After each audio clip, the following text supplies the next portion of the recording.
لبیک اللہم لبیک لبیک لا شریک لک لبیک ان الحمد والنعمت لک والملک لا شریک لک لبیک اللہم لبیک لبیک لا شریک لک لبیک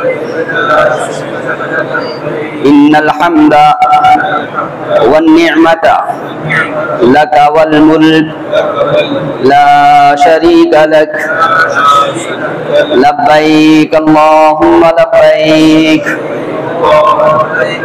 لبیک لا شریک لک لبیک ان الحمد والنعمت لک والملک لا شریک لک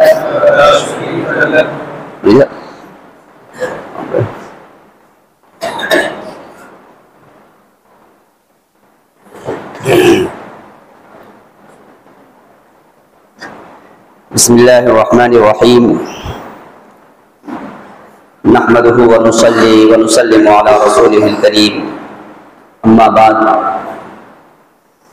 فقد قال الله سبحانه وتعالى فأعوذ بالله من الشيطان الرجيم بسم الله الرحمن الرحيم ولله على الناس حج البيت من استطاع إليه سبيلا ومن كفر فإن الله غني عن العالمين وقال الله سبحانه وتعالى الحج أشهر معلومات فمن فرض فيهن الحج فلا رفث ولا فسوق ولا جدال في الحج وما تفعلوا من خير يعلمه الله وتزودوا فإن خير الزاد التقوى واتقون يا أولي الألباب صدق الله مولانا العظيم. محترم حجاج کرام، اللہ سبحانہ و تعالی آپ تمامی حضرات کے حج کو حج مقبول حج مبرور بنائے اور پورے ارکان کی ادائیگی کے اندر سہولت کا اور آسانی کا معاملہ فرمائے. حج جیسا کہ آپ سنتے چلے آ رہے ہیں، یہ حج ارکان اسلام میں یہ آخری رکن ہے جس پر دین کی تکمیل ہوتی ہے، اور ہر وہ صاحب جو صاحب استطاعت ہو، حج کرنے کے اوپر قادر ہو، شرائط ان کے اندر پائی جاتی ہو، تو ان کو حج کرنا ضروری ہے. کسی کے اوپر حج فرض ہو جائے اور حج نہ کرے تو اللہ کے رسول صلی اللہ تعالیٰ علیہ وسلم نے ایسے شخص کے بارے میں فرمایا کہ چاہے وہ یہودی ہو کر مرے چاہے نصرانی ہو کر کے مرے، اس سے کوئی تعلق کوئی واسطہ نہیں. تو حج جیسے ہی فرض ہو جائے تو آدمی کو اس میں تاخیر نہیں کرنی چاہیے، اور اگر ٹال مٹول کرتا ہے، جب فرض ہوا اس سال نہیں گیا، دوسرے سال گیا، یا پھر کسی وجہ سے وہ ٹالتا رہتا ہے تو ٹالنے کا گناہ اس کے سب ہوتا ہے.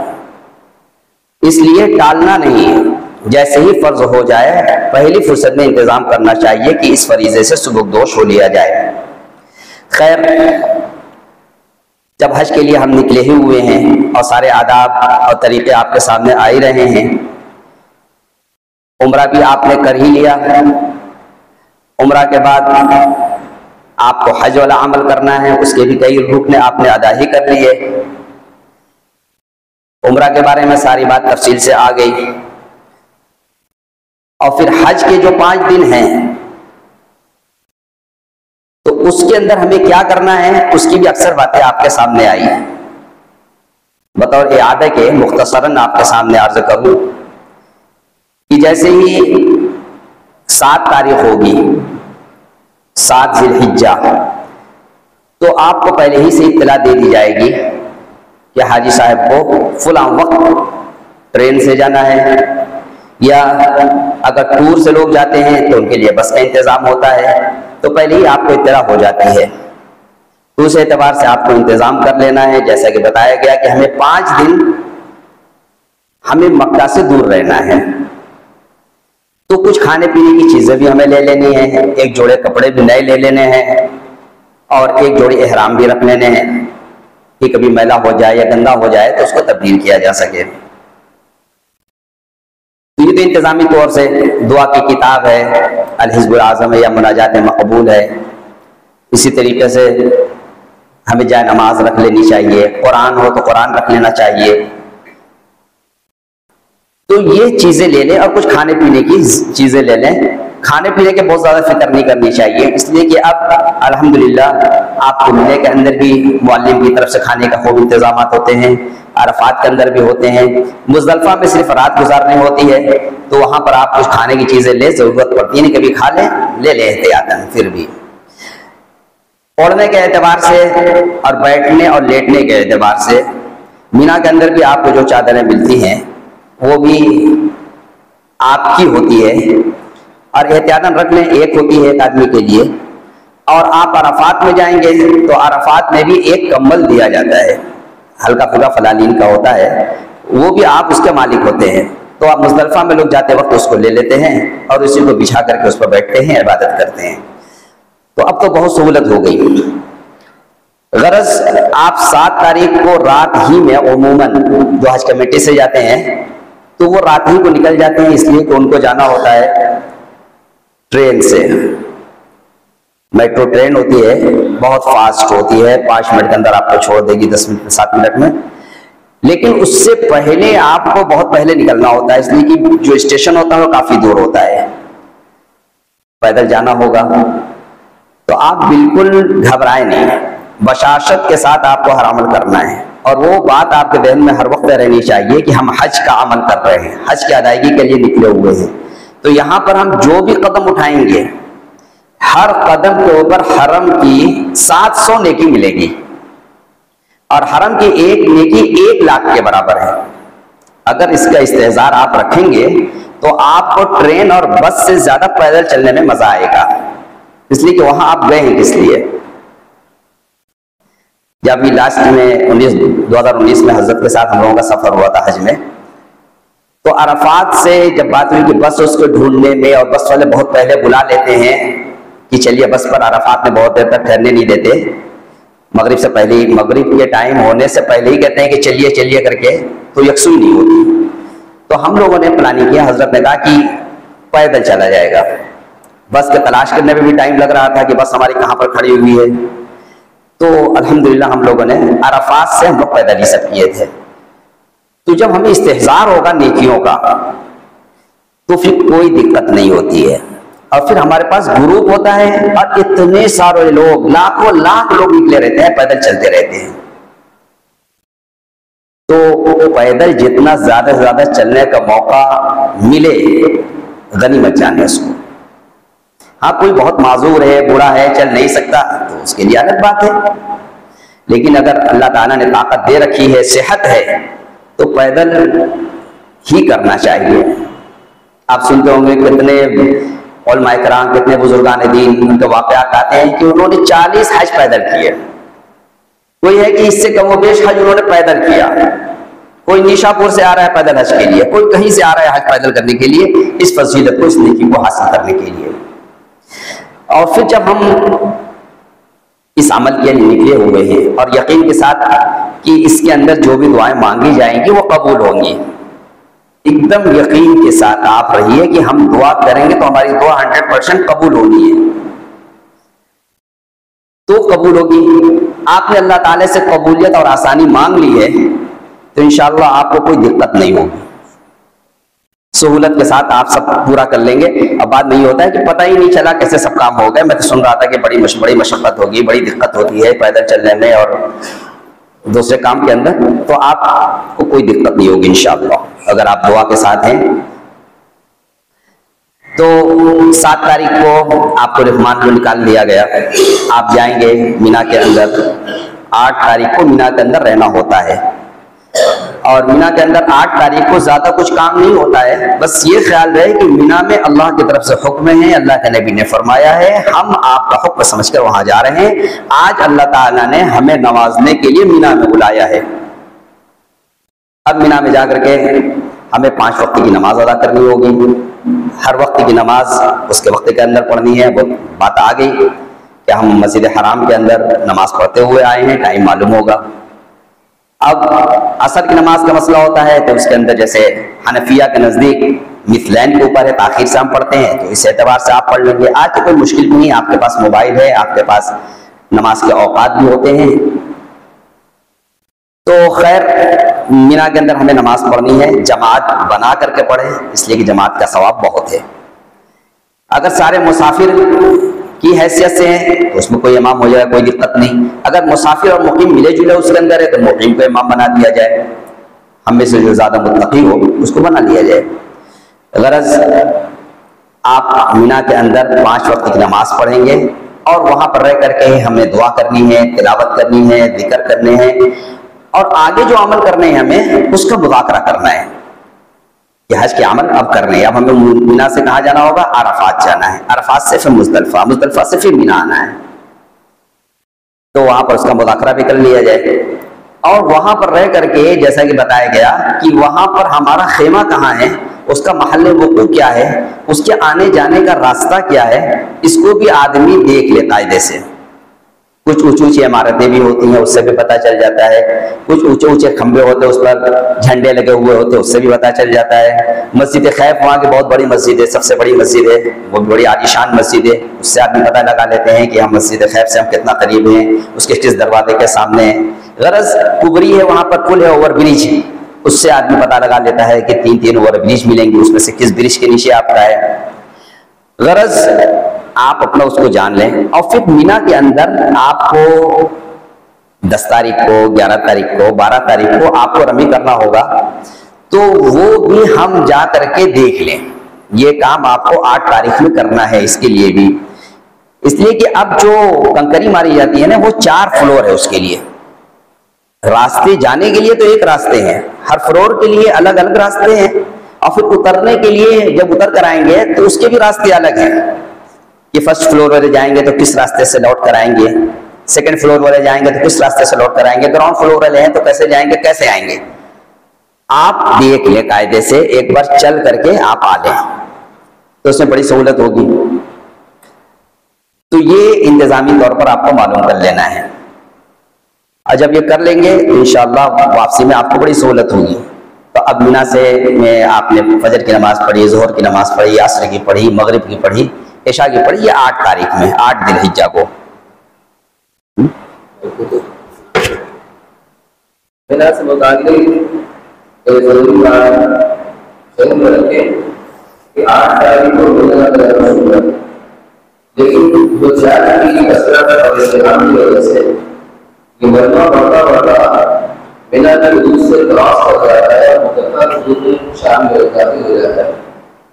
اس لیے جو لوگ مینا کے گھر کے اندر نہیں ہیں اور جو وہاں کے نظام کے پابند ہیں، اس لیے اس سنت کا ثواب حاصل کرنے کے لیے کر سکتے ہیں۔ آپ ایک چادر یا فولڈنگ چٹائی آپ کے ساتھ ہو یا کوئی ایسا کپڑا، اور آپ لے کر کے مینا کے حدود کے اندر آ جائیں اور کم از کم گھنٹہ آدھا گھنٹہ کچھ عمل کریں، تلاوت کر لیں، کوئی ذکر تسبیحات وغیرہ کر لیں، یہ کر لیں تاکہ سنت کا ثواب آپ کو حاصل ہو جائے۔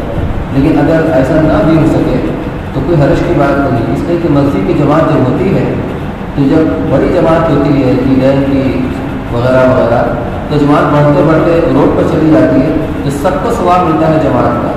تو یہ مجبوری کی بات ہے، لیکن اگر ایسا آپ کر سکیں تو اتنا کر لیں تاکہ اس کا ثواب بھی آپ پائیں۔ حضرت کیا فرما رہے ہیں؟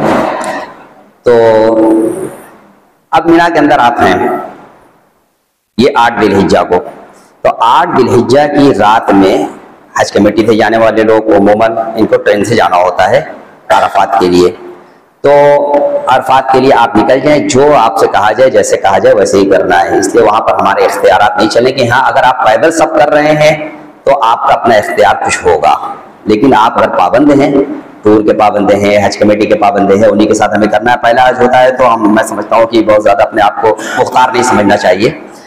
غرض یہ آپ جائیں گے، اگر رات کی ٹرین ہے تو آپ رات ہی میں عرفات میں پہنچ جائیں گے، عرفات میں پہنچ جائیں گے۔ میٹرو ٹرین سے جائیں گے تو آپ کو کوئی ایسا بھی نہیں کہ جام کا کوئی ڈر ہوگا، بہت دیر میں پہنچیں گے، جیسے بس میں ہوتا ہے کہ کبھی ڈرائیور راستہ بھول جاتا ہے تو پھر، یا کبھی ایسا جام ملتا ہے کہ وہ صبح فجر کے وقت نکلتا ہے تو معلوم ہوتا ہے کہ عصر کے وقت پہنچ رہا ہے، 5 کلومیٹر کا راستہ، 7 کلومیٹر کا راستہ ایسے طے ہوتا ہے۔ راستہ بھول گیا، اب چل رہا ہے، یا خیمہ میں نہیں پہنچا پھر وہ دوڑا رہا ہے اپنا معلوم کر کر کے. تو ٹرین سے ہے تو آپ کو ٹرین اسٹیشن پر رکے گی اور وہاں سے آپ معلم کا آدمی آپ کے ساتھ ہوگا یا وہ آپ کو اپنے ساتھ لے کر کے چلا جائے گا. جس خیمے میں جانا ہے چلے جائیں گے آپ. تو عرفات کے اندر آپ کے لیے جو کام بتایا گیا ہے وہ آپ کو کام کرنا ہے بالکل تندہی کے ساتھ کہ عرفات کے اندر ہیں. وہاں کا جو وقت ہے ظہر سے لے کر کے آپ کا مغرب تک کا وقت ہے. ظہر کے سے عصر کے بیچ میں آپ کو کیا کرنا ہے؟ کم سے کم 3 تسبیحات کی پابندی کرنی ہے. وہ آپ کے سامنے بات آ گئی کہ چوتھا کلمہ ہے، درود شریف ہے، قل هو اللہ احد ہے. درود شریف میں بس اتنا اضافہ کرنا ہے کہ اللہم صلی علی محمد وعلی آل محمد کما صلیت علی ابراہیم وعلی آل ابراہیم انک حمید مجید وعلینا معہم. اس کا اضافہ کر لینا ہے. یہ تسبیح پڑھنے کے بعد بھی آپ کے پاس اگر آپ پہلے سے پہنچے ہوئے ہیں تو آپ کے پاس کافی وقت ہے. اس کے اندر آپ تلاوت کیجئے، نماز پڑھیں، نماز کے بعد دعا کیجئے، اجتماعی دعا کیجئے، انفرادی دعا کیجئے. اس لیے کہ اللہ تعالیٰ نے وہاں بلایا ہے تو وہاں ہمیں دینے ہی کے لیے بلایا ہے. اس لیے جو آدمی عرفات کے اندر ہے اور وہ اپنی دعا کے اندر یہ خیال کرے کہ معلوم نہیں ہماری دعا قبول ہوئی کہ نہیں ہوئی، ایسے آدمی کے لیے کہا کہ یہ آدمی فاسق ہے. وہاں آئے ہیں اور آپ کو یقین نہیں کہ دعا قبول نہیں ہوگی یا قبول ہوگی کہ نہیں ہوگی، آپ کو تردد اور شک ہے. ایسا نہیں ہونا چاہیے. وہاں تو گئے تو دعا قبول ہی ہونی ہے. تو ظہر سے عصر کے بیچ میں بھی آپ کے پاس کافی وقت ہوگا. اس میں بھی آپ دعا ہر طریقے سے مانگیے. اور اصل وقوف عرفہ جو ہے وہ عصر کی نماز سے لے کر کے غروب آفتاب تک ہے. تو یہاں پر اب آپ کو تو دعا ہی کرنی ہے. جب ہم تاخیر سے نماز عصر کی پڑھ رہے ہیں اپنے اعتبار سے، اپنے حنفیہ کے اعتبار سے، تو سورج کے اندر بہت زیادہ تمازت اور تیزی نہیں ہوگی. وہاں پر آپ جائیں گے، کچھ اگر اونچی کوئی جگہ ملے تو آپ اس پر کھڑے ہو جائیں. اور اگر آپ کو موقع ملے جبل رحمت کے پاس جانے کا تو دیکھو اپنے لوگوں کو موقع نہیں ملے گا، سمجھے؟ اس لیے وہاں پر تو جانے کی نہیں. وہ زیارت میں آپ جائیں گے تو آپ سب کی زیارت کر لیں، دیکھ لیں اور احساس کر لیں کہ یہی جبل رحمت ہے. اسی کے دامن میں اللہ کے نبی صلی اللہ علیہ وسلم نے دعائیں مانگی ہے اور بڑی طویل اور بڑی تفصیلی دعائیں مانگی ہے.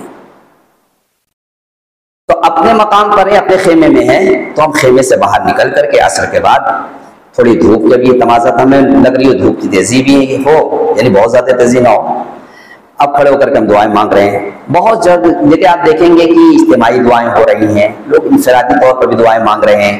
بہت اللہ والے آپ کو وہاں نظر آئیں گے دعا کرتے ہوئے، بہت آہوزاری ہوگی، تو آپ اس میں بھی شریک ہو لیں.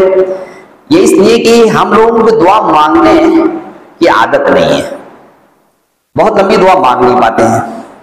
اور وہ دعا مانگنے ہی کے لیے گئے ہوئے ہیں، اللہ سے لینے ہی کے لیے وہاں گئے ہوئے ہیں. کچھ ہم اپنے طور پر جتنی لے سکتے ہیں مانگ سکتے ہیں مانگے، باقی دوسروں لوگوں کے جو لوگ دعا کر رہے ہیں اس میں ہم شریک ہو لیں. اس کا اہتمام ہونا چاہیے. پورا وقت ہمیں غروب آفتاب تک عرفات میں ہمیں رہنا ہے. اور جیسے ہی غروب آفتاب ہو جائے تو پھر وہاں پر ٹھہرنا نہیں ہے. اور غروب آفتاب کے بعد جیسے ہم مغرب کی نماز پڑھتے ہیں وہاں نماز نہیں پڑھنی ہے. یہ بات آپ کے سامنے آ گئی. بس اس وقت ہمیں نکل کر کے سیدھے مزدلفہ جانا ہے. اگر آپ بائی ٹرین جائیں گے تو مزدلفہ میں اسٹیشن پر رکیں گے، عرفات میں پہنچ جائیں گے. پیدل جا رہے ہیں تو بہت اچھا ہے. اور وہاں پر تو یہ دیکھنے میں آتا ہے کہ جیسے حاجی کی علامت جو بیان کی گئی کہ حاجی کا شعار کیا ہے، تو حاجی کا شعار یہ ہے کہ خوب کثرت سے لبیک کہہ رہا ہوں اور خوب کثرت سے کھلانا ہو رہا ہوں. وہاں پر یہ چیز خوب دیکھنے میں ملتی ہے کہ عرب حضرات معلوم ہوتا ہے کہ ٹرک پر ٹرک لگی ہوئی ہے، حاجیوں کی خدمت کر رہے ہیں، خوب کھلا رہے ہیں، خوب پلا رہے ہیں. بالکل آپ نے سمجھے گا کہ یہ زکوٰۃ کا ہے. یہ اپنا مال کھلاتے ہیں، حاجیوں کی خدمت کرتے ہیں. ان سے ہمیں سبق لینا چاہیے اور ہمیں ان کی کچھ نقل بھی کرنی چاہیے کہ جب حاجی کا شعار یہ ہے تو ہم حاجی بخیل کیوں بنے رہے ہیں؟ جب ہم کوئی چیز لیتے ہیں کھانے کے لیتے ہیں اپنے لیے، کوشش کریں کچھ اور لوگوں کو بھی کھلائیں، خرچ کریں حاجیوں کو اوپر، تب یہ چیز پائی جائے گی، حاجی کا شعار پایا جائے گا. تو آپ عرفات سے نکل گئے، مغرب کی نماز آپ نے نہیں پڑھی. اب مزدلفہ میں جب بھی آپ پہنچیں گے تو آپ کو یہ دیکھنا پڑے گا کہ مغرب کا ٹائم ختم ہو چکا ہو اور عشاء کا وقت داخل ہو چکا ہو. تو پھر آپ کو مغرب اور عشاء کی نماز ایک ساتھ پڑھنی ہے. ایک اذان ہوگی اور ایک تکبیر کے ساتھ پہلے مغرب کی نماز پڑھی جائے گی اور پھر اس کے بعد عشاء کی پڑھی جائے گی. عشاء کی نماز پڑھنے کے بعد پھر آپ کو مغرب کی سنت نفل پڑھنی ہے وہ پڑھیں, پھر عشاء کی پڑھیں گے سنت اور وتر جو ہے. تو اس طریقے سے آپ وہاں رہیں گے. یہ آپ 8 تاریخ 9 تاریخ کو آپ عرفات میں تھے, تو کل بتایا گیا تھا کہ اب 9 تاریخ کی فجر سے ایام تشریق شروع ہو جاتا ہے. تو اب ہر نماز کے سلام پھیرنے کے بعد پہلے آپ کو تکبیر تشریق پڑھنی ہے, پھر لبیک پڑھنی ہے. تکبیر تشریق تو 1 مرتبہ پڑھنی ہے اور لبیک 3 مرتبہ پڑھنی ہے. یہ نماز کے ساتھ یہ ایک التزام آپ کو کرنا ہے. اور ایسے بھی نماز کے وقت نہ ہو, ہم ایسے ہی چلتے پھرتے بھی تکبیر تشریق کا بھی ورد کر رہے ہو اور لبیک بھی ترانہ یہ سنا رہے ہوں اللہ کو. حاجی خوب مست ہو کر کے لبیک خوب پڑھا رہا, بہت مزہ آئے گا. خاموش نہیں رہنا ہے. اب عرفات سے نکلے, مزدلفہ پہنچ گئے. مزدلفہ میں مغرب اور عشاء کی نماز آپ نے پڑھ لی. اب وہ احتیاط کہ بہت جام میں آدمی چلا جاتا ہے, یا بس کے ذریعے چلا گیا, یا بھیڑ میں نہیں سمجھ میں آ رہا ہے, پھنس گیا, تو وہ سارے مسائل مولوی صاحب نے کل بتا دیے, تو وہ آپ کے ذہن میں ہونا چاہیے. وہاں پر جانے کے بعد مزدلفہ میں, مزدلفہ کی جو رات ہوگی وہ حاجی کے حق میں شب قدر سے زیادہ قیمتی ہے. شب قدر رمضان کے اخیر عشر کی تاخرات میں ہوتی ہے, جس کی تعین کے بارے میں کوئی یقینی طور پر نہیں کہہ سکتا کہ کون سی شب قدر ہے, لیکن حاجی کے لیے شب قدر سے زیادہ قیمتی مزدلفہ کی رات ہے. تو وقوف مزدلفہ جو کہ واجب ہے, تو ہم اس کے اندر ٹھہریں گے بھی, آرام بھی کریں گے, جاگیں گے بھی اور عبادت کریں گے, اور یقین کے ساتھ کہ آج ہم جو مانگیں گے وہ ملے گی. عرفات کے اندر اللہ کے نبی نے جو دعائیں مانگی تھی سب قبول ہوئی, ایک دعا رہ گئی تھی جو مزدلفہ کے اندر بھی قبول ہو گئی. تو رات میں قیام اور عبادت مزدلفہ کے اندر ہونی ہے, نماز پڑھنی ہے. پھر فجر کے وقت, اول وقت میں فجر کی نماز ادا کی جائے, اور نماز پڑھنے کے بعد طلوع آفتاب تک یہ اصل وقوف مزدلفہ ہے جو کہ واجب ہے. اب ان وقت کے اندر ہمیں دعائیں ہی دعائیں کرنی ہیں, خوب دعائیں مانگنی ہیں, اکتانا نہیں ہے. اب تک نکلنے کے جو اپنے اسباب ہیں اس کو آپ درست کر لیں, پہلے ہی سب کر لیں, اس لیے کہ نماز کے بعد ہمیں کچھ نہیں کرنا, نماز کے پہلے سب ٹھکانے لگا دینا ہے. جب 5 منٹ کا وقت رہ جائے طلوع آفتاب میں, آپ کو معلوم ہو جائے گا آپ نماز پڑھتے ہوئے آئے ہیں کہ طلوع آفتاب کب ہے, تو اس سے 4-5 منٹ پہلے آپ اپنی جگہ سے, اپنے قیام گاہ سے آپ کوچ کر جائیں. اب وہاں سے آپ چلے ہیں تو پیدل ہی اگر چلتے ہیں, میری رائے ہے تو سب سے بہتر ہے آپ مزدلفہ سے پیدل مینا کے لیے جائیں. سب راستہ معلوم ہوگا, سب جانتے ہیں, بہت سارے لوگ جاتے ہیں, سب جاتے ہی نظر آئیں گے آپ کو, اور سب وہیں جائیں گے مینا. ہاں یہ ہے کہ اگر آپ ٹرین سے جا رہے ہیں تو اس میں ایک سہولت یہ ہو جاتی ہے کہ ٹرین سے حج کمیٹی والے جب جائیں گے تو وہ ٹرین بالکل جمرات ہے وہیں پر اسٹیشن ہے, آپ جمرات اسٹیشن سے اتریں گے اور فوراً آپ کنکری مار کر کے آپ واپس آ جائیں گے. لیکن ٹھیک ہے, آدمی کو جو سہولت ہو, جو آسانی سمجھ میں آئے وہ کر لیں, کوئی ایسی بات نہیں ہے. تو آپ جمرات پر جائیں گے پہلے. جب یہاں سے آپ اگر پیدل جا رہے ہیں تو آپ کے پاس کچھ سامان وغیرہ ہوں گے, اور بڑے سامان ہوتے ہیں تو وہ بھی راستے میں ہٹا لیتے ہیں, اتار دیتے ہیں, نہیں لے کے جانا ہے. چھوٹے موٹے سامان اگر آس پاس میں ہے تو وہ چلا جاتا ہے, بھیڑ ہوتی ہے. تو آپ پہلے جا کر کے اپنے خیمے میں جائیں, کچھ سامان وغیرہ ہو رکھ دیں, اگر بہت تھکے ہیں تھوڑا آرام کر لیں, کھا پی لیں, اور جب بالکل پرسکون ہو جائیں تو پھر آپ کنکری مارنے کے لیے نکلیں. اچھا, مزدلفہ کے اندر جو کہہ رہا تھا کہ رات میں آپ کو عبادت بھی کرنی ہے, اور ایک کام جو مولوی صاحب نے بتایا کہ بہت ضروری کام یہ ہے کہ وہاں پر آپ کو 70 کنکری بھی چننی ہے, وہ بھی آپ کر لیں گے. اور وہ کنکری کی جو مقدار ہوگی وہ مٹر یا چنے کے دانے کے بقدر ہوگی. اتنی ہی بڑی کنکری چننی ہے, توڑ کر چھوٹی نہیں کرنی ہے. اس کو لے لیں 70 عدد احتیاطاً, اور اس کو دھل کر کے اپنے کسی پولیتھین وغیرہ میں رکھ کر کے آپ اس کو لے کر کے آئیں. اب لے کر کے آ گئے, آپ مینا کے اندر پہنچ گئے. آج کے دن یعنی 10 تاریخ کو جو کنکری مارنے کا وقت ہوتا ہے وہ صبح صادق سے لے کر کے غروب آفتاب تک کا وقت ہے. اس میں پورے وقت میں آپ ماریے, اور اگر اس میں بھی موقع نہ ملے تو اور رات بھی مار سکتے ہیں, لیکن مارنا ہے. یہ واجب ہے۔ 3 شیطان کی علامتیں، وہ جمرات جس کو کہتے ہیں، وہ بنائے گئے ہیں، تھوڑے فاصلے کے اوپر ہے۔ سب سے پہلے چھوٹا شیطان انگلش میں بھی لکھا ہے، اردو میں بھی لکھا ہے، اور دوسری بہت ساری زبان کے اندر لکھا ہوا ہے، تو آپ دیکھ لیں گے چھوٹا شیطان، مجلا شیطان، بڑا شیطان، سمجھے؟ تو آپ اس کو پڑھ لیں گے، اور آپ کو سب سے آخر میں بڑا شیطان ہے، اس کو کنکری مارنا ہے۔ لیکن ایک چیز یاد رہے کہ ہمیں جو بھی عمل کرنا ہے، اگر اس کا پس منظر اگر ہمارے سامنے ہوگا، اس کی تاریخ اگر ہمارے ذہن میں ہوگی، تو عمل میں بہت مزہ آئے گا۔ اور اگر ہم نہیں جانتے ہوں گے، بس ایسے ہی بتا دیا گیا، آپ گئے وہ عمل کر کے چلے آئیں، تو اس میں مزہ نہیں آئے گا، آدھا تو ہو جائے گا۔ تو اب آپ کو معلوم ہونا چاہیے کہ ہم یہ عمل کس کی نقل کر رہے ہیں۔ اور حج کے اندر زیادہ تر اعمال جو ہیں وہ حضرت ابراہیم علیہ السلام، حضرت حاجرہ کے جو واقعات ہیں نا، انہی کے لیے گئے ہیں، سب انہی کی یاد ہے، اور بہت سے اللہ کے نبی صلی اللہ علیہ وسلم کی یادیں ہیں۔ تو وہاں پر جا کر کے ہم سوچیں گے کہ ہمیں کنکری مارنے کا کیوں حکم دیا گیا ہے، یہ کیا چیز ہے؟ شیطان کی علامت بنی ہوئی ہے، اس پر ہم کنکری مار رہے ہیں۔ تو ایک شیطان کو تو 7 کنکری مارنی ہے، یہ بھی ذہن میں رہے۔ پہلے دن صرف ایک بڑے شیطان کو 7 کنکری مارنی ہے، لیکن آپ اس کے پس منظر میں جائیں، سوچیں کہ ہم ایسا کیوں کر رہے ہیں، تو آپ کو معلوم ہوگا کہ جب اللہ سبحانہ و تعالیٰ نے حضرت ابراہیم علیہ السلام کو بڑھاپے میں ایک اولاد ان کی دعاؤں کے اوپر دی تھی، رب ہب لی من الصالحین وبشرناہم بغلام حلیم، اللہ سے دعا کی تھی کہ اللہ ہمیں نیک اور صالح اولاد عطا فرما، تو اللہ تعالیٰ نے ان کو بشارت دی تھی غلام حلیم کی، بردبار، مطیع و فرمانبردار لڑکے کی بشارت دی تھی کہ آپ کو ہوگا۔ اس زمانے میں حضرت ابراہیم علیہ السلام کی عمر 100 سال تھی، حضرت حاجرہ کی عمر 80 سال تھی، تو وہ کبھی جب اللہ تعالیٰ کی طرف سے بشارت ہوئی کہ آپ کو ہوگا، تو وہ اپنی بیوی کو دیکھ رہے ہیں کہ بیوی اتنی بوڑھی، ہم اتنے بوڑھے ہیں، یہ بانج اب کیسے ہوگا ان کو بچہ؟ تو اللہ کی قدرت ہے، تو اللہ تعالیٰ نے بیٹھ گئے بڑھاپے میں ایک سہارا، حضرت اسماعیل علیہ السلام پیدا ہوئے۔ حضرت اسماعیل علیہ السلام پیدا ہوئے تو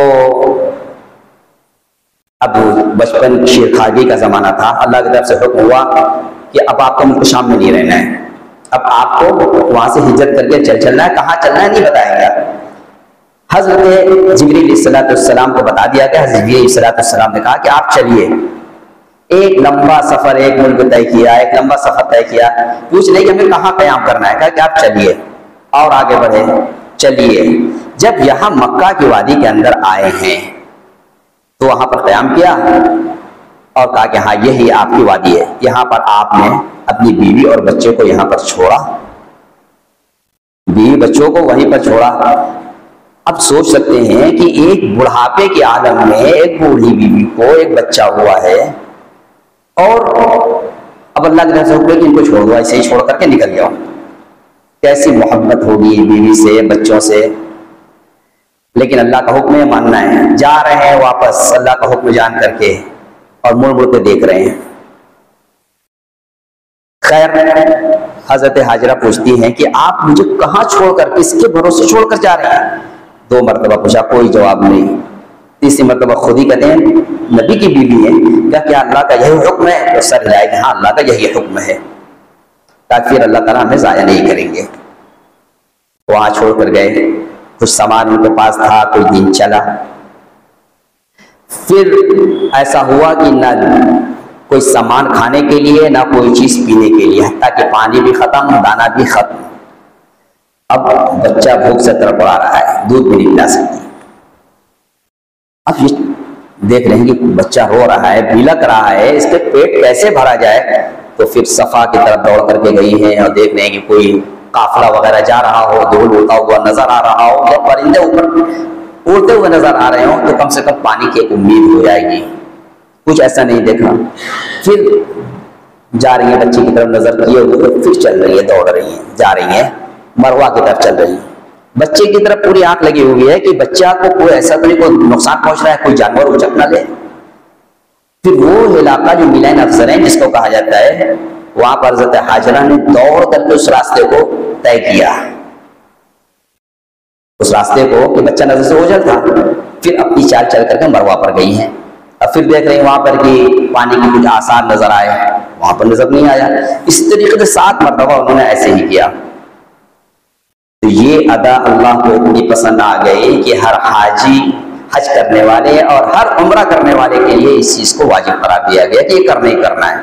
حضرت حاجرہ دوڑی ہے تو مردوں کے لیے کہہ دیا گیا کہ مردوں کو بھی دوڑنا ہے، ویسے ہی عورتوں کو اوپر سے تو وہ چیز ثابت ہوگی، عورتوں کو دوڑنا نہیں، اپنی چال چلنا ہے۔ وہ حضرت حاجرہ کا دوڑنا تمام عورتوں کی طرف سے کافی ہو گیا۔ غرض یہ ایک یاد ان کی تھی۔ اب حضرت اسماعیل علیہ السلام وہاں پر ریڑیاں رگڑ رہے تھے، رو رہے تھے، تو پھر اللہ کی طرف سے یہ معجزہ تھا، اللہ کی طرف سے یہ قدرت ظاہر ہوئی کہ جہاں ریڑی رگڑ رہے تھے وہیں سے پانی کے چشمے ابلنا شروع ہو گئے۔ تو حضرت حاجرہ نے جب پانی نکلنے لگے، برابر نکلنے لگے، تو اس کی میڑ بنا لی اور زم زم کہا، یعنی کہ پانی کو روکنا ہوا کہ رک جا، تو میڑ بنائی تو وہی آج کنواں ہے۔ تو آج اس کی اتنی برکتیں ہیں کہ لوگ کب سے پانی پی رہے ہیں، لے کر آ رہے ہیں، لوگوں کو پلا رہے ہیں، لیکن کبھی ختم ہونے والا نہیں۔ غرض یہ بھی حضرت ابراہیم علیہ السلام، حضرت اسماعیل علیہ السلام کی یادگار۔ پھر حضرت اسماعیل علیہ السلام کی پرورش ہوئی، کچھ بڑے ہوئے، پھر حضرت ابراہیم علیہ السلام کے ساتھ رہنا سہنا ہوا، پرورش ہوئی، اب اتنے بڑے ہو گئے کہ اب کام میں ہاتھ بٹانے لائق ہو گئے۔ فلما بلغ معه السعي قال يا بني اني ارى في المنام اني اذبحك فانظر ماذا ترى قال يا ابت افعل ما تؤمر ستجدني ان شاء الله من الصابرين فلما اسلم وتله للجبين وناديناه ان يا ابراهيم قد صدقت الرؤيا انا كذلك نجزي المحسنين وفديناه بذبح عظيم۔ تو اللہ تعالیٰ نے قرآن کے اندر اللہ نے فرمایا، جب حضرت ابراہیم علیہ السلام کے اولاد حضرت اسماعیل علیہ السلام کام کاج کے اوپر تو پہنچ گئے، تو پھر حضرت ابراہیم علیہ السلام نے خواب دیکھا۔ اور یہ سمجھ لیجئے کہ نبی کا خواب جو ہوتا ہے وہ وحی کے حکم میں ہوتا ہے، کہ نبی نے اگر خواب دیکھا ہے تو وہ کہ اللہ کا حکم ہے ویسے ہی کرنا ہے۔ تو خواب دیکھا اور بیٹے سے ذکر کیا، یا بنی انی اری فی المنام انی اذبحک، کہ میں خواب میں یہ دیکھ رہا ہوں کہ میں تم کو ذبح کر رہا ہوں، فانظر ماذا تری، بتاؤ تمہاری کیا رائے ہے۔ میں یہ خواب دیکھ رہا ہوں، نبی کا بیٹا ہے، نبی کی پرورش میں رہا ہے اور آگے نبی ہونے والے ہیں۔ تو حضرت اسماعیل علیہ السلام نے پوچھا اور بیٹے نے جواب کیا دیا، یہ بھی دیکھ لیں۔ قال یا ابت افعل ما تؤمر، اے ابا جان جو حکم ملا ہے کر گزریے، میری طرف سے بالکل اندیشہ مت کیجیے کہ میں اس کے لیے تیار نہیں ہوں۔ یا ابت افعل ما تؤمر ستجدنی انشاءاللہ من الصابرین، انشاءاللہ ان قریب آپ مجھے بالکل صبر کرنے والا پائیں گے، بالکل میں گھبرا نہیں رہا ہوں، اللہ کا حکم آپ کو ملا ہے، میرے لیے ملا ہے، آپ کر گزریے۔ فلما اسلم وتلہ للجبین، جب دونوں باپ بیٹے تیار ہو گئے، ایک ذبح کرنے کے لیے، دوسرا ذبح ہونے کے لیے، اب نکلے ہیں مینا کے لیے، ذبح کرنے کے لیے، ذبح ہونے کے لیے مینا کے اندر گئے مذبح۔ اب جب لے کر کے نکلے ہیں تو واقعات یہیں پر ہوئے، حضرت حاجرہ اور حضرت ابراہیم علیہ السلام کا اکلوتا لڑکا، بڑی منت سماجت دعاؤں کے بعد یہ لڑکا ہوا۔ اب جب اللہ کا حکم ہوا لے کر کے نکلے ہیں تو شیطان نمودار ہوا۔ شیطان حضرت حاجرہ کے پاس جا کر کہہ رہا ہے کہ آپ کو معلوم ہے بڑے میاں کیا کرنے کے لیے جا رہے ہیں؟ یہ آپ کا جو بیٹا ہے بڑی دعاؤں کے بعد جو آپ کو ملا، اس کو ذبح کرنے کے لیے جا رہے ہیں۔ کوئی باپ اپنے بیٹے کو قتل کرتا ہے، ذبح کرتا ہے؟ ان کے دل کے اندر بات ڈالی، ابراہیم علیہ السلام کے پاس آ کے بہکانے کی کوشش کی۔ ابراہیم علیہ السلام تو جان گئے کہ یہ اللہ کا حکم ہے، یہ بہکانے والا شیطان ہو سکتا ہے۔ تو جہاں پر بہکایا تھا ابراہیم علیہ السلام نے اس کو 7 کنکری ماری، بسم اللہ اللہ اکبر، رغم للشیطان وردا للرحمن، ایک پھر وہاں پر زمین کے اندر دھس گیا۔ پھر کوئی دور آگے بڑھے، پھر وہ نمودار ہوا، پھر وہی بکانا شروع کیا۔ تو پھر ابراہیم علیہ السلام نے 7 کنکری ماری، پھر زمین کے اندر دھس گیا۔ تو جہاں پر مارا ہے کنکری اسی کو جمرہ بولتے ہیں، وہیں پر ہمیں بھی کنکری مارنی ہے۔ پھر تیسری جگہ جا کر کے نمودار ہوا جہاں بڑا شیطان جس کو کہا جاتا ہے، وہاں پر بھی انہوں نے بسم اللہ اللہ اکبر رغم للشیطان وردا للرحمن کر کے جو مارا ہے، تو پھر زمین کے اندر دھس گیا، پھر نمودار نہیں ہوا۔ تو آج 10 تاریخ کو ہم یہی جذبات کے ساتھ ہم جا کر کنکری ماریں گے کہ حضرت ابراہیم علیہ السلام نے جس جذبات کے ساتھ کہ قربانی کرنے کا موقع آیا بیٹے کی قربانی کے لیے، تو اب قربانی کے لیے تیار ہے۔ بہرحال حضرت ابراہیم علیہ السلام بیٹے کو لے کر کے گئے ہیں، شیطان کے بہکاوے میں نہیں آئے، اللہ کا حکم سمجھ کر کے بیٹے کو، بیٹا بھی تیار، باپ بھی تیار، فلما اسلم وتلہ للجبین، پیشانی کے بل لیٹا بھی دیا بیٹے کو، دونوں آدمی بالکل تیار۔ ونادیناہ یا ابراہیم، یعنی ابراہیم علیہ السلام نے اب چھری بھی چلا دی، لیکن گردن کٹنے میں بھی اللہ کی محتاج ہے، تو اللہ تعالیٰ کو تو امتحان لینا تھا، اس لیے قرآن کے اندر فرمایا وَإِذِ ابْتَلَىٰ إِبْرَاهِيمَ رَبُّهُ بِكَلِمَاتٍ فَأَتَمَّهُنَّ۔ حضرت ابراہیم علیہ السلام کا اللہ تعالیٰ نے بہت امتحان لیا اور ہر امتحان کے اندر وہ کامیاب ہوئے۔ یہ اتنا بڑا امتحان تھا، تو اپنا کام کر رہے ہیں، اللہ تعالیٰ کی طرف سے حکم وَفَدَيْنَاهُ بِذِبْحٍ عَظِيمٍ قَدْ صَدَّقْتَ الرُّؤْيَا إِنَّا كَذَلِكَ نَجْزِي الْمُحْسِنِينَ۔ آپ نے جو خواب دیکھا تھا اس کو بالکل سچ کر دکھایا، ویسے ہی جیسے کہا گیا تھا، جو دکھایا گیا تھا آپ نے ویسے ہی کیا۔ یہ تو ہم دکھائے تھے نا، ایسا تو نہیں تھا کہ آپ وہ ذبح ہوتے ہوئے تو آپ نے نہیں دیکھا کہ آپ کر رہے ہیں، ذبح تو نہیں ہوئے تھے۔ غرض وَفَدَيْنَاهُ بِذِبْحٍ عَظِيمٍ، تو اللہ تعالیٰ نے ایک فدیے کے اندر ایک میڑا جنت سے وہیں پر تیار کھڑا تھا، اس کو حکم ہوا کہ ان کو ہٹاؤ اور ان کو ذبح کرو۔ تو یہی بات ہے۔ تو یہاں پر جانے کے بعد ہم سوچیں گے شیطان ہمیں بھی زندگی بھر بہکایا کرتا ہے، لیکن شیطان کے بہکاوے میں نہیں آنا ہے۔ جب شیطان بہکائے تو ہم اس کو اپنے عمل سے، اپنی دعوت سے اس کو ایسے ہی مغلوب کریں گے جیسے حضرت ابراہیم علیہ السلام نے اس کو مغلوب کیا ہے، اس کو زمین کے اندر دھسا دیا اللہ تعالیٰ نے اس کو کے عمل سے۔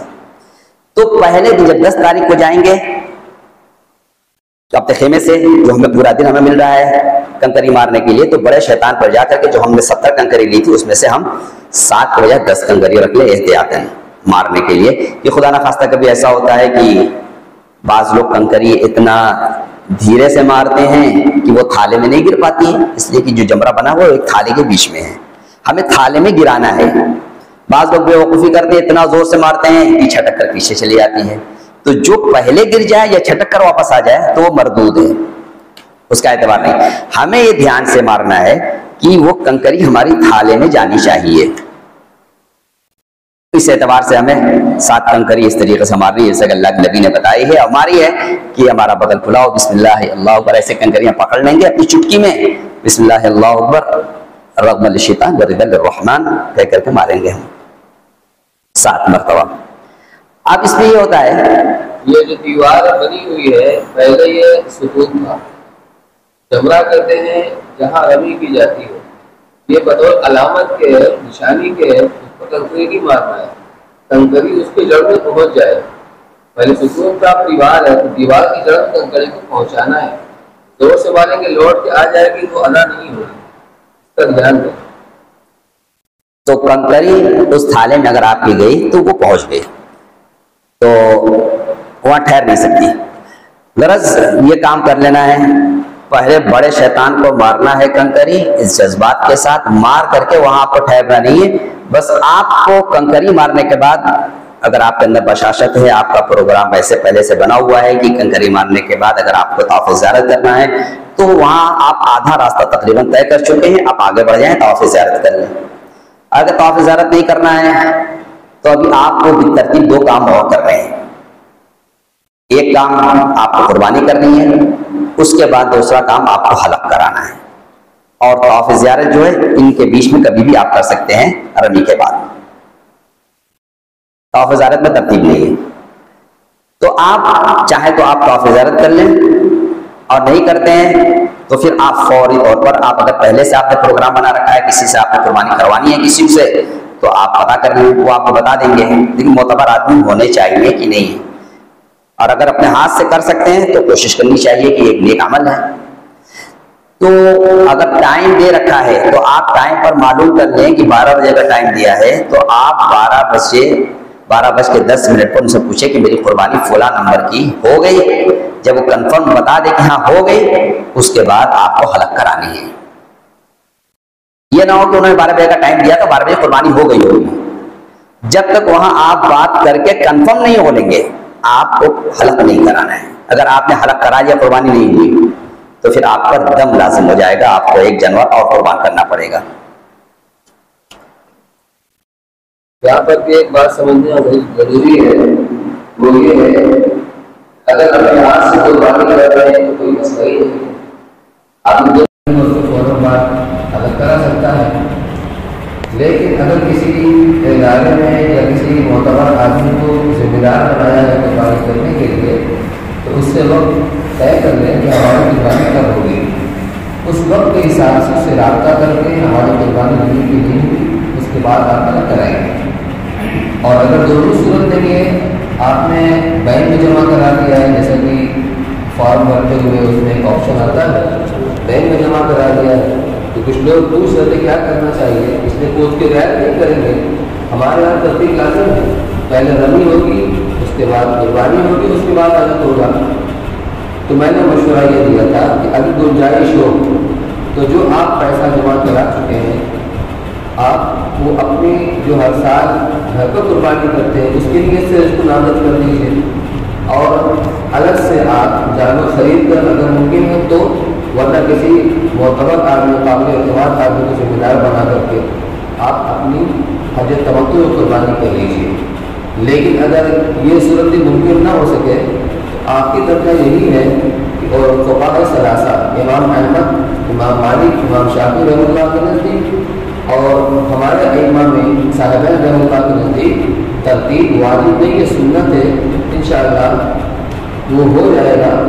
ترتیب کے خلاف ہونے میں صرف یہ ہے کہ سنت پر عمل نہیں ہو سکے گا، یہ آخری درجہ ہے، نہیں کوشش کسی کرنی چاہیے کہ ہر کام ہمارا ترتیب وار ہو۔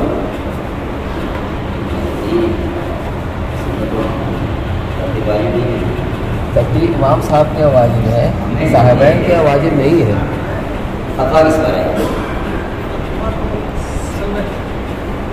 سوال یہ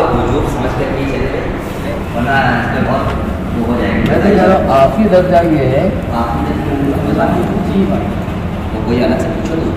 جس طرح ہم ظہر کی نماز وہاں عصر کی نماز پڑھتے ہیں مثل اول کے اوپر، امام صاحب کے ہم مثل کے اوپر ہے، لیکن صاحبین کے ہم مثل اول پر اس لیے پڑھتے ہیں نا، گنجائش اس کی بھی ہے۔ تو آپ تاریخ کو یا 11 تاریخ کو 12 تاریخ کو بہرحال کوشش یہ کریں کہ ان کی ترتیب ہم یہ تینوں کام کریں۔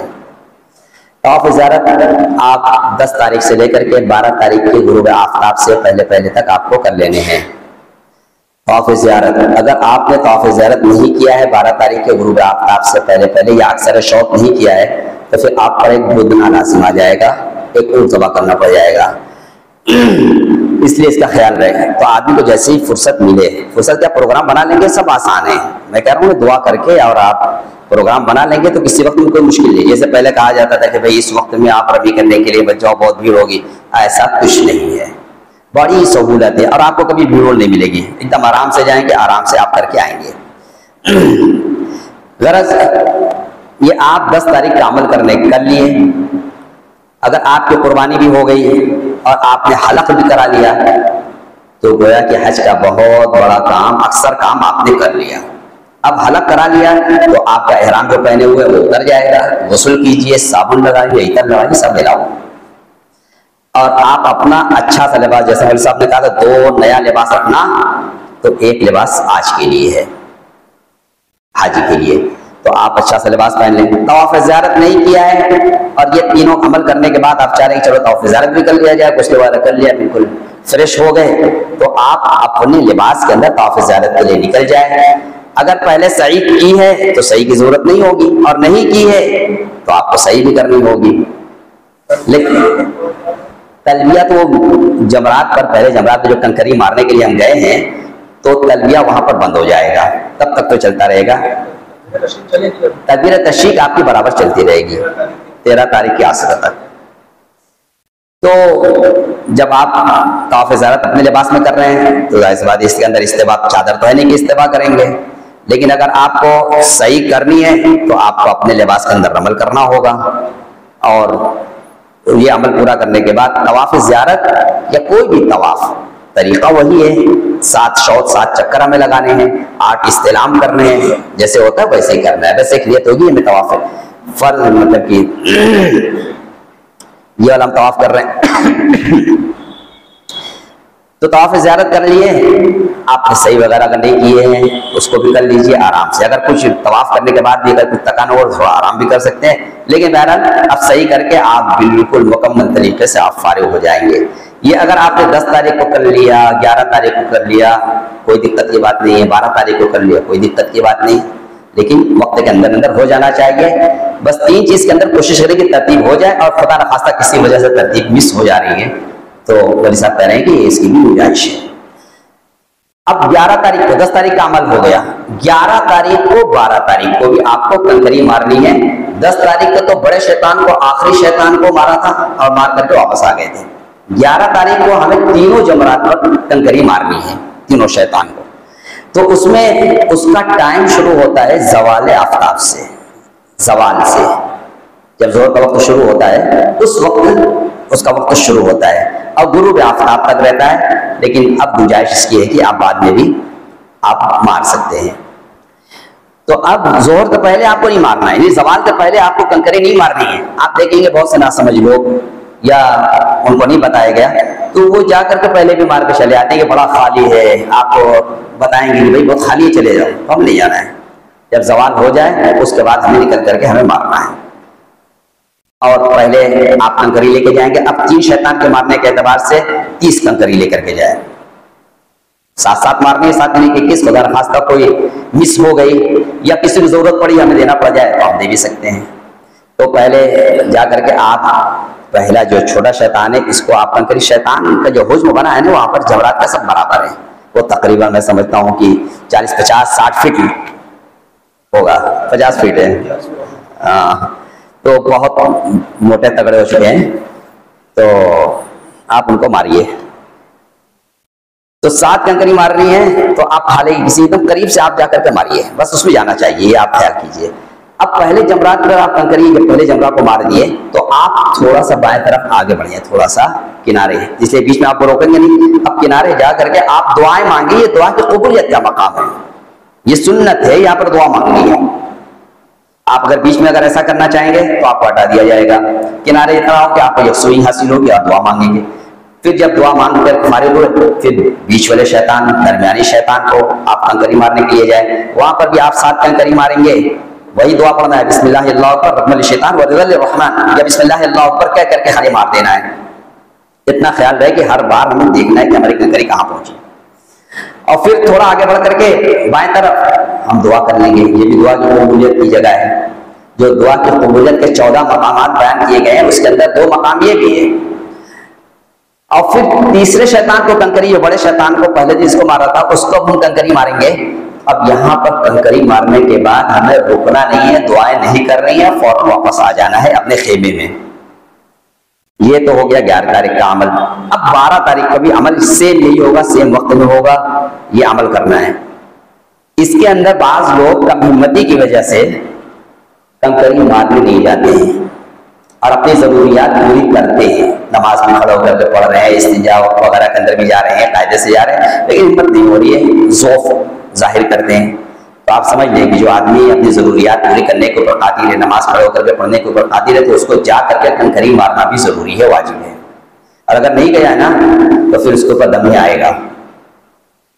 ہاں کوئی ایک دم معذور ہے، چلنے پھرنے سے بالکل قاصر ہے، کھڑا نہیں ہو پاتا ہے، چلنے پھرنے تک قاصر ہے، تو ایسے کے لیے دوسرا آدمی کنکری مار سکتا ہے، لیکن چلنے پھرنے پر قادر ہے، بس پست ہمتی کم ہمتی کی وجہ سے ایسا کرنا چاہ رہا ہے تو اس کی اجازت نہیں ہے۔ تو یہ 12 تاریخ کو بھی 10 کو 1 شیطان کو، 11 کو تینوں شیطان کو، 12 کو تینوں شیطان کو، بس ٹائم تھوڑا سا چینج ہے کہ 11 اور 12 تاریخ کو جو رمی کریں گے تینوں شیطان کو کریں گے، اور زوال کے بعد کنکری مارنی ہے۔ اور اس کے بیچ میں آپ کا کچھ عمل چھوٹا ہو تو وہ کر لیں گے۔ طواف زیارت والا مسئلہ ہے، اس کو آپ چاہے پہلے دن، چاہے دوسرے دن، چاہے تیسرے دن آپ اس کو کر لیں گے، وہی مسئلہ آپ کے سامنے آ گیا۔ جب آپ سارے اعمال سے فارغ ہو گئے تو یہ 12 تاریخ ہے، تو لوگ کہتے ہیں کہ 12 تاریخ کو آپ جب کنکری مار لیے ہیں تو آپ کنکری مار کر کے اپنے گھر یعنی مکہ چلے آئیں، اور یہ عمل آپ کا غروب آفتاب سے پہلے ہو جانا چاہیے۔ کنکری مار کے آپ فارغ ہو جائے غروب آفتاب سے پہلے تو آپ مینا چھوڑ کر کے مکہ جا سکتے ہیں، اور اگر غروب آفتاب کے بعد آپ نے کنکری ماری ہے تو پھر مینا کے اندر رہنا پڑے گا، پھر آپ کو 13 تاریخ کی کنکری سیم ٹائم کے اندر مارنا ہے اور تینوں کو مارنا ہے، پھر آپ کو نکلنا ہے۔ وہاں صبح صادق ہو جائے گی تب اور وہاں اگلے دن کنکری مار کے ہی جاتا ہے۔ صبح صادق وہیں پر ہو جائے گی مینا کے اندر، تب اگلے دن کی کنکری آپ کو مار کے اچھا، اس میں تھوڑی سی توسع ہے کہ صبح صادق ہے کہ مغرب تک کی بات نہیں ہے، صبح صادق رات میں بھی اگر آپ نے مار لی ہے صبح صادق تک، فجر کا ٹائم شروع ہونے سے پہلے پہلے تک مار لیا تو ٹھیک ہے، اگر صبح صادق ہو گئی فجر کا وقت شروع ہو جاتا ہے تو پھر آپ کو رکنا ہی پڑے گا۔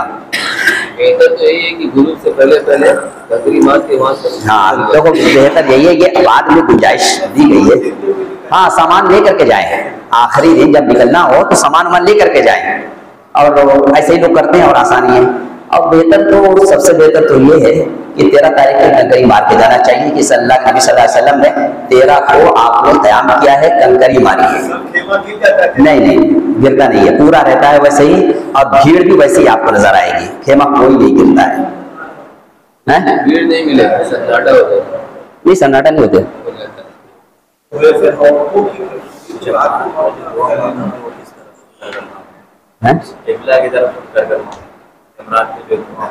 اچھا ہاں مردوں کا جو وقت ہے وہی عورتوں کا وقت ہے۔ کتابوں کے اندر مسئلہ یہی لکھا ہوا ہے، غروب سے پہلے پہلے مرد کنکری مار لیں، غروب کے بعد کے لیے کنکری مارنا مکروہ ہے، لیکن چونکہ ازدحام بہت زیادہ ہو جاتا ہے، حادثات بھی ہوتے رہتے ہیں، اس کے بعد کے جو مفتیان کرام فتویٰ ہے کہ اب رات کو کنکری مارنا مکروہ نہیں ہے، لیکن بہتر یہی کہ اس سے پہلے پہلے مار لیں، عورت کے لیے رات کو مارنا مکروہ نہیں۔ تو یہ مان لیا ہاں، مطلب یہ کہیے کہ آپ کا مصنوعی طریقہ کیا ہے، آپ کا دائیں طرف جو ہے نہ ہو بائیں طرف، تب آپ بائیں جا کے آپ کھڑے ہو جاؤ، اگر آپ ادھر کھڑے ہو تو بائیں آپ آ ہی نہیں سکتے۔ طریقہ یہ کہ پہلے جمرے کو جو کنکری ماریں گے، جمرہ ہمارے سامنے ہوگا، اب مینا کی میدان ہمارے پشت پر ہوگا، یہ طریقہ ہے سنت۔ یہی طریقہ دوسرے جمرے کے اوپر بھی ہے، لیکن تیسرے بار جائیں گے اب رخ بدل دیں گے، دائیں طرف مینا کا میدان ہوگا، بائیں طرف مکہ مکرمہ ہوگا، سامنے جمرہ ہوگا۔ تو اس کا سنت طریقہ مجھے صاحب نے بتایا کہ یہ ہے کہ جب آپ کنکری مارنے کے لیے جائیں گے پہلے دوسرے شیطان کو تو قبلہ کی طرف رخ ہوگا، اور کنکری ماریں گے پھر بائیں طرف آپ ہٹ جائیں گے، دائیں طرف اگر دائیں طرف سے مارنا چاہیں گے تو پھر ادھر آنے میں دقت ہوگی، اور یہ عمل ہمیں بائیں طرف ہی کرنا ہے، اور جو آخری بڑا شیطان ہے اس کو مارے اس طریقے سے کہ آپ کے بائیں طرف مکہ ہو، اس طرف جا رہے ادھر ہی مکہ ہوگا، اور پیچھے آپ کو مینا آ جائے گا، تو آپ جو تھالے کی لمبائی کی طرف سے آپ ماریں گے نا تو ویسے ہی ہوگا۔ تو یہ عمل جو حاجی کے لیے بہت اہم تھا، واجب تھا، یہ عمل آپ کا ہو گیا، اور اب جب آپ گھر پر آ گئے تو آپ زیادہ سے بھی فارغ ہو گئے، اب آپ سچے پکے حاجی ہو گئے، اور آپ کے سارے گناہیں جو آپ نے کی ہوں گی پہلے سب معاف ہو چکی ہوں گی، اب آپ کے زندگی کا نیا باب شروع ہو چکا ہوگا۔ اب آپ یہ خیال کریں کہ اب ہماری زندگی کے اندر کوئی گناہ ہماری ذات سے نہیں ہونا چاہیے، اس کا آپ عزم مصمم کریں۔ دیکھیے بات بہت دن سے آ رہی ہے، برابر آتی رہتی ہے، وہاں ہم سب جب گناہوں کا پٹارا لے کر کے جاتے ہیں، بس اللہ ہی جس کے حفاظت کر لے، ورنہ موبائل کے ذریعے سے ہم اتنے گناہ کرتے ہیں کہ کوئی حد نہیں۔ اپنا فوٹو سیلفی لے رہے ہیں، اس کو ہم بھیج رہے ہیں، سینڈ کرتے ہیں، اور دوسروں کا فوٹو لیتے ہیں، کبھی بیت اللہ کا لیتے ہیں، کبھی بازار میں جا کر کے سامان کا فوٹو لے کر کے، فوٹو سے ایک چیز نہیں ہوتا، فوٹو تو بہت ایک چیز کے ساتھ کئی کے فوٹو آتے ہیں۔ غرض جو چیز بالکل حرام ہے تو حاجی حرام کا ارتکاب شروع کر دیتا ہے۔ ہم سوچیں کہ ہم جب فارغ، جب اللہ تعالیٰ نے حج جیسی دولت ہمیں عطا فرما دی، ہمارے زندگی کے اندر سے سارے گناہ چھوٹے بڑے سب معاف ہو چکے ہیں، ایسے ہم آج لوٹ رہے ہیں جیسے کہ آج ماں کے پیٹ سے ہم پیدا ہوئے ہیں۔ تو اب ہمیں کیا کرنا چاہیے؟ عقل سے کام لیں اور کوشش کریں، اللہ سے مانگے بھی کہ اب انشاءاللہ زندگی کے اندر کوئی گناہ نہیں کریں گے، اللہ کے حکم کی کوئی خلاف ورزی نہیں کریں گے، اور سنت کے مطابق زندگی گزاریں گے۔ اگر ہم نے مانگ لیا اور کوشش کر لیا تو سب آسان ہے، ورنہ ہر جگہ شیطان ہے، بڑے بڑے شیطان ہیں، تو اس سے بچنا بہت مشکل ہوتا ہے۔ یہ آپ کا عزم ہوگا، اللہ کی توفیق ہوگی تو بچ سکتے ہیں۔ اب مینا اب اپنے کمرے کے اندر آ گئے، مکے کے اندر آ گئے، آپ کو کیا کرنا ہے، ابھی ہو سکتا ہے آپ کے پاس کافی وقت ہو، مدینہ طیبہ جانا ہوگا، اس کے پہلے آپ کے پاس کئی روز ہوں گے، تو آپ اس کے اندر کثرت سے طواف کیجئے۔ وہاں مکہ کے اندر رہ کر کے سب سے افضل عمل طواف کرنا ہے۔ اب وہ بات ہے کہ ہم مطاف میں سے نہیں کر سکتے ہیں، لیکن اوپر سے تو کر سکتے ہیں۔ مطاف میں جتنے جانے کی گنجائش ہوگی نکل سکتی ہے، اتنی گنجائش ہم نکالیں گے۔ عمرہ کرنے کے ارادے سے ہم جائیں گے، اگر موقع ملا تو تنعیم سے ہم آئیں گے، عمرہ باندھ کر کے آئیں گے اور عمرہ کر لیں گے اس کے اندر احرام باندھ کر کے آ کر کے۔ تو آپ مطاف میں جائیے، مطاف میں سے طواف کرنے کا مزہ کچھ اور ہے۔ بہرحال ہمیں یہ عمل وہاں پر کثرت سے کرنا ہے، اکتانا نہیں ہے، اس لیے کہ ہر قدم کے اوپر آپ کو یاد رہے کہ نیکیاں بہت ہیں۔ پھر اس کے بعد ایک سوال ہوتا ہے، یہ جو حج کمیٹی سے جانے والے لوگ ہیں یہ تو پہلے مدینہ طیبہ جائیں گے اور زیارت پہلے کریں گے، اس کے بعد یہ مکہ المکرمہ آئیں گے، تو پھر یہاں ہماری جو ترتیب چل رہی ساری الٹ جائے گی، تو کوئی مسئلہ نہیں ہے، وہاں پر زیارت کرنے کے بعد سارے وہ عمل جیسا میں جیسے بتایا ویسے ہمیں کر لینا ہے۔ لیکن بہت سارے لوگ وہ ہوتے ہیں جو ٹور سے جاتے ہیں اور آخر وقت میں ٹور جاتا ہے، جس کے اندر بہت سارے لوگوں کا ارادہ قران کرنے کا ہوتا ہے۔ حج کی 3 قسمیں ہیں، حج افراد، حج تمتع، حج قران۔ قران سب سے افضل ہے لیکن مشکل ہے، تو افضل ہونے کی وجہ بھی ہے کہ مشکل ہے۔ تو حج قران کرنا ہو تو جیسے کہ ہمارے بھائی صاحب ہیں اور لوگ جو جا رہے ہیں تو ان کا ارادہ قران کا ہے، تو ایسے لوگوں کو بھی مسئلہ معلوم ہونا چاہیے کہ قران میں بھی پہلے عمرہ کرنا ہے، تمتع میں بھی پہلے عمرہ کرنا ہے۔ تمتع میں فرق یہ ہے کہ تمتع میں عمرہ کے اعمال کرنے کے بعد آپ حلق کرا کر کے فارغ ہو جاتے ہیں، اس کے اندر آپ عمرہ کا عمل تو کریں گے سارا لیکن حلق نہیں کرائیں گے، آپ حالت احرام ہی میں رہیں گے۔ پھر اس کے بعد آپ کو حج کے لیے جانے سے پہلے آپ کو طواف قدوم کرنے ہیں، یعنی عمرہ کا عمل کرنے کے بعد پھر آپ کا ایک عمل جو ہے جو سنت ہے طواف قدوم ہے۔ طواف قدوم آپ حالت احرام میں ہیں، اگر آپ کو اس کے اندر طواف زیارت کی سعی کرنا ہو، اس میں کوئی قران والا ہے؟ ہاں ہے، اور ان کے ساتھ جو گروپ والے ہیں، تو اس کا آخری بل باقی رہے گا۔ ہاں، تو یہ آپ قران والے جو ہیں ان کے بعد ایک بات بتا دیتے ہیں، تو یہ قران والے طواف یعنی عمرہ کا طواف کرنے کے بعد، عمرہ کے اعمال کرنے کے بعد حلق نہیں کرائیں گے، پھر طواف قدوم کی نیت سے ایک طواف کریں گے، اور اس کے اندر بہتر یہ ہے کہ آپ طواف زیارت کی سعی بھی کر لیں، بہتر یہ ہے کہ طواف زیارت کی سعی کر لیں۔ جب طواف زیارت کی سعی آپ کریں گے نا تو پھر جو آپ احرام کی حالت میں ہی ہیں تو اس کے اندر پھر وہی استباء اور رمل ہوگا، یہ یاد رہے۔ اور اگر صحیح نہیں کرنی ہے تو پھر آپ کو بس طواف کرنا ہے، نہیں ضروری نہیں ہے، بہتر یہی کہ کر لیا جائے، میں نے دیکھا تھا تو یہ عمل ہو جائے بہتر ہے۔ اور دوسرے مولوی صاحب کہہ رہے ہیں کہ دیکھو ایک عمل حاجی کا ایک اور رہ گیا کہ اگر ہم مکہ سے ہماری روانگی ہے کہ جو حاجی حضرات ہیں کہ اب معلوم ہے کہ ہمیں مکہ لوٹ کر کے نہیں آنا ہے، تو ایسے لوگوں کے لیے طواف وداع واجب ہے، طواف وداع، رخصتی کا طواف۔ طواف کا طریقہ وہی ہے، بس یہ کہ ہمارا آخری طواف ہے، اس کے بعد ہمیں طواف کرنے کا موقع نہیں ملے گا، تو اس لیے اس جذبات کے ساتھ ہمیں طواف وداع کرنا ہے، رخصتی والا طواف اس جذبات کے ساتھ ہمیں کرنے ہیں، وہی طریقہ ہوگا۔ اب یہ ہے کہ بعض لوگوں کو طواف وداع کے نام سے موقع نہیں ملتا ہے کہ ان کو معلوم نہیں ہوتا ہے کہ طواف وداع کرنا ہے، بس معلوم ہو کہ اب نکلنا ہے، ایک دم سے خبر آ گئی، تو اب یہ دیکھا جائے گا کہ اس نے کوئی طواف کیا ہے کہ نہیں کیا ہے، طواف زیارت کے بعد کوئی طواف کیا ہے کہ نہیں کیا ہے، اگر کیا ہے تو طواف وداع کا قائم مقام بن جائے گا، اور اگر نہیں کیا ہے تو یہ سب کرنا پڑے گا۔ تو طواف زیارت کے بعد طواف نہیں کیا ہے تو اس کو کر لینا چاہیے، معلوم ہونا چاہیے، لیکن ایسے سنت ہی ہے، اگر نہیں کریں گے تو بھی ایسا نہیں اس کے اوپر دم لازم آئے گا۔ واجب ہے، طواف وداع واجب ہے تو آپ کو رکنا ہی پڑے گا، ایک طواف کر ہی لیا جائے، لیکن کچھ ٹھیک ہے تو طواف وداع کرنا ہے۔ عورتوں کے بارے میں یہ ہے کہ اگر وہ ناپاکی کا ایام میں آ گئی، عورتوں کے بارے میں ہے تو پھر ان کے اوپر سے ثابت ہو جاتا ہے آخری طواف نہیں، اگر طواف زیارت کے بعد بھی ان ناپاکی کی حالت میں آ کے موقع نہیں ملا تو عورتوں کی طرف سے کافی ہے. ہاں لیکن مردوں کے لیے طواف زیارت آتے ہیں رخصت کے، رخصتی طواف انہیں جذبات اور کیفیات کے ساتھ ہونا چاہیے. اللہ نے اپنے فضل سے یہاں میں پہنچایا، اب یہاں سے جدائی ہو رہی ہے، یہاں سے رخصتی ہو رہی ہے، تو دل کو اگر غم کا اثر ہو انہیں جذبات اور کیفیات کے ساتھ یہ طواف ہونا چاہیے. پتہ نہ چاہتا اس کا موقع ہی نہ ملا کرنے کا اور اچانک نکلنا پڑ گیا، تو اگر طواف زیارت کے بعد پھر طواف کر چکا ہے تو اسی قائم مقام ہو جائے گا.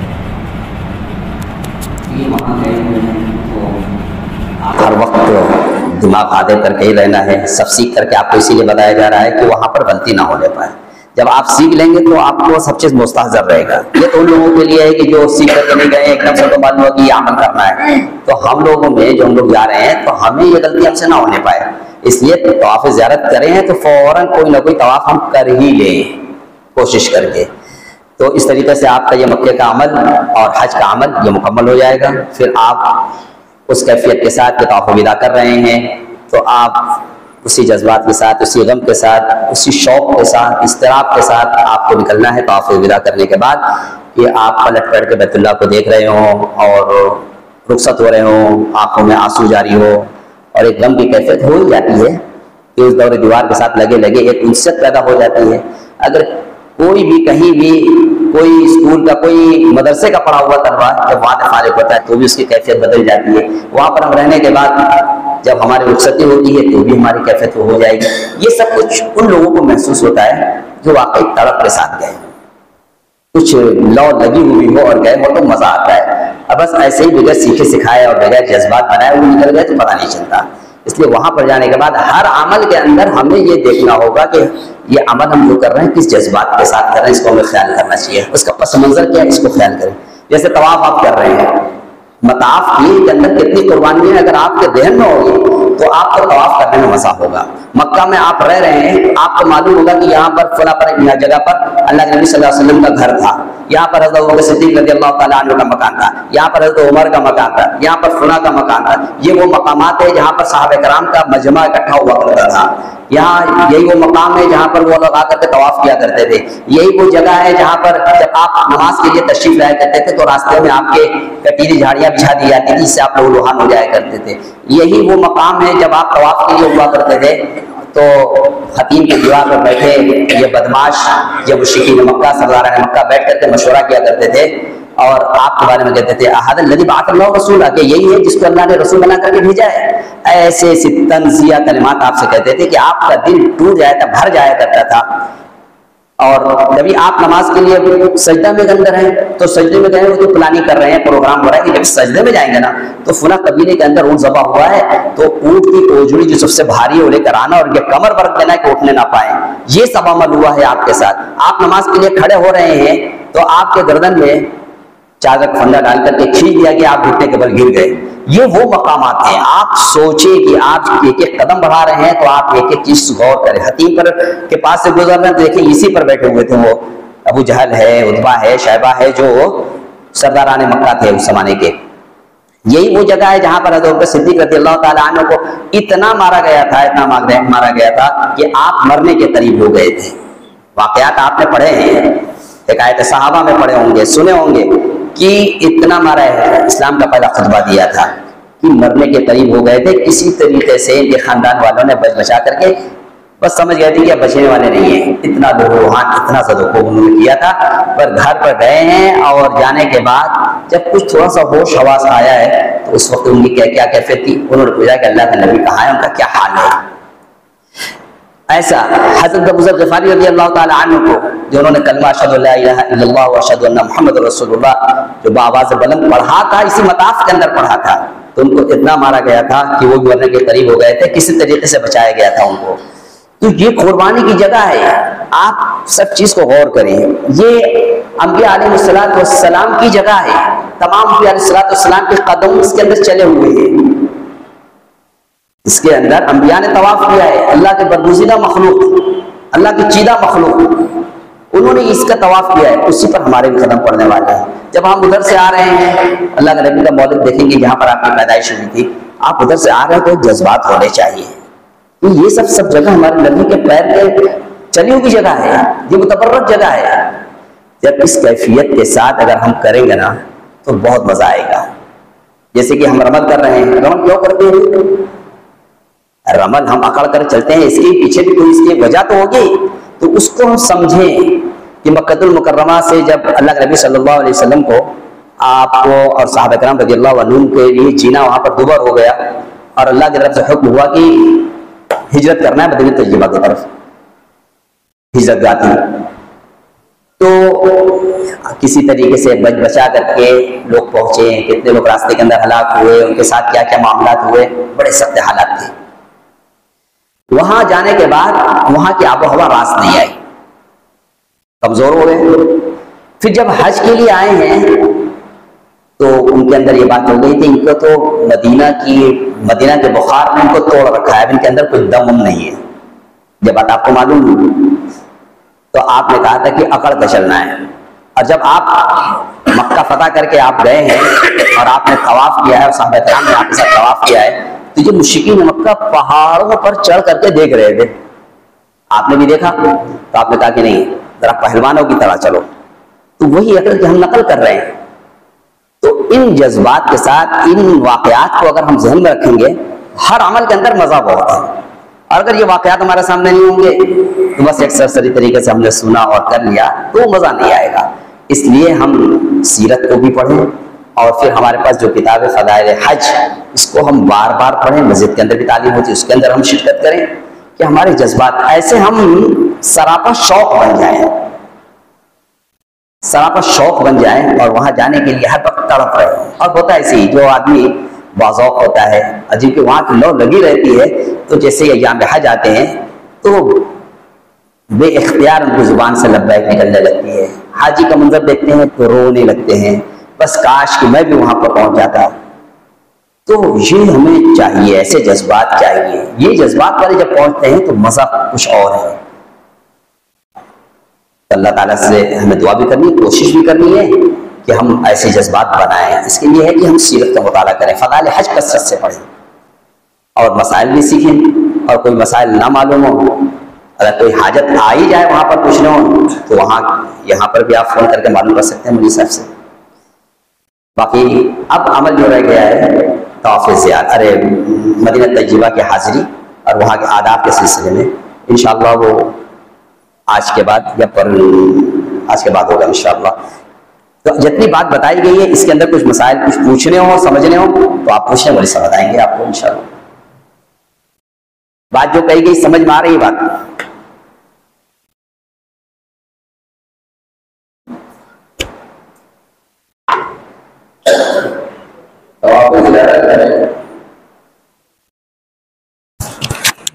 کچھ تفصیلات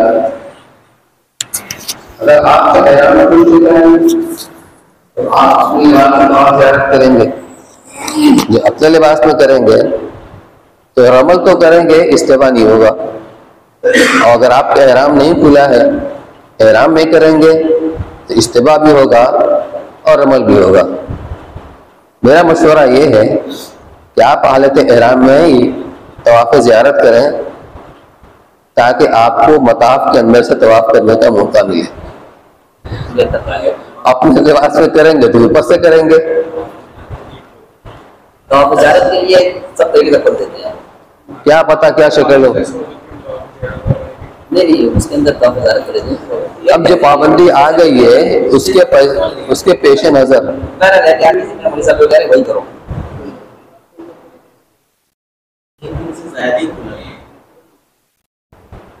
چلو ہو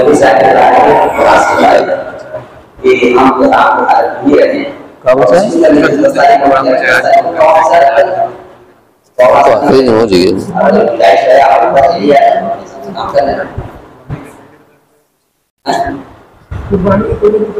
طواف زیارت میں کوئی ترتیب نہیں ہے. طواف زیارت کا وقت شروع ہوتا ہے 10 تاریخ کو صبح صادق کے وقت, اور 12 تاریخ کو غروب آفتاب کے وقت رہتا ہے. آپ جب چاہیں تب کر لیں, اس میں کوئی ترتیب نہیں ہے.